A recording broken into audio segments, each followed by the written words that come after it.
kapuso, kumakalat po ngayon sa internet ang controversial na video umano ni Daniel Matsunaga. Sa video, makikitang pumasok ang isang babae sa elevator na sinundan naman ng lalaking kamukha ng Brazilian-Japanese actor.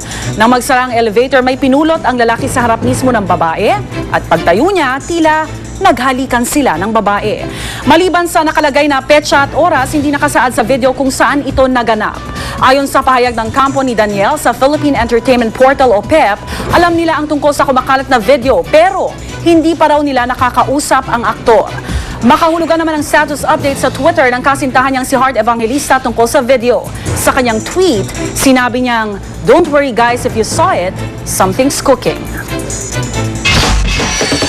Bumabiyahe ngayon sa Maynila ang isang van na may hatid na libreng edukasyon sa mga batang lansangan.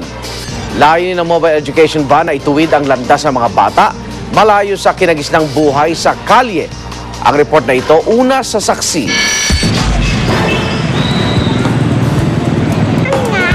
Sa ordinaryong araw, karaniwang matatagpo ang palaboy-laboy sa lansangan sina Rodalyn at Erwin. Pero sa espesyal na araw na ito, excited ang mga chikiting.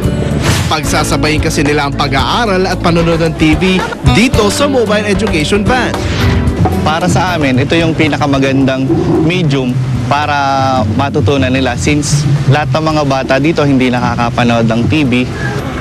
2005 na simula ng NGO na Child Hope Asia ang pagpapatakbo sa van na ito na may karga ring libro, visual aids at iba pang gamit para maturuan ng mga batang lansangan. Mula Martes hanggang Sabado, nag-iikot ang mobile education van para maghatid ng libreng edukasyon sa mga batang lansangan sa Maynila katulad na lang ni Rodalyn. Kapag nakapagtapos po ako ng pag-aaral, maiaahon ko po yung mga magulang ko sa magandang buhay po. Hindi na po kami titira dyan sa kalye, sa squatter po.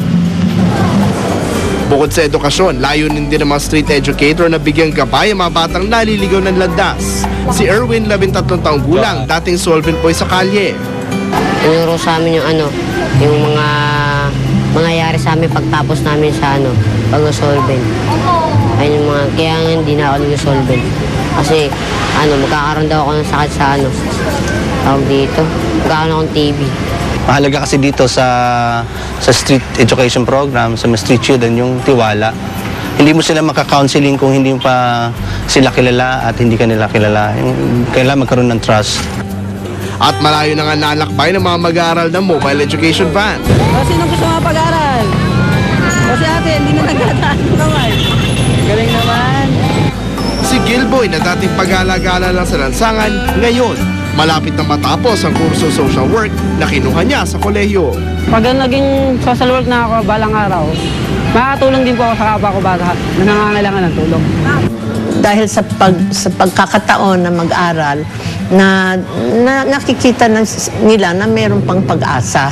Hindi sila habang buhay sa kalye na lang. Para sa saksi, James Velasquez, Sagulat. Kapapasok lang po na balita, susunod na rin ang kumpanyang Chevron sa panibagong round ng oil price hike. Simula bukas ng alas 6 ng umaga, piso kada litro ang kanilang dagdag sa diesel, 75 sentimo sa kada litro ng kerosene at 50 sentimo sa kada litro ng gasolina. Susunod ng eyewitness at mga pangyayaring tinutukan ninyo nag-iisang liga ng katotohanan.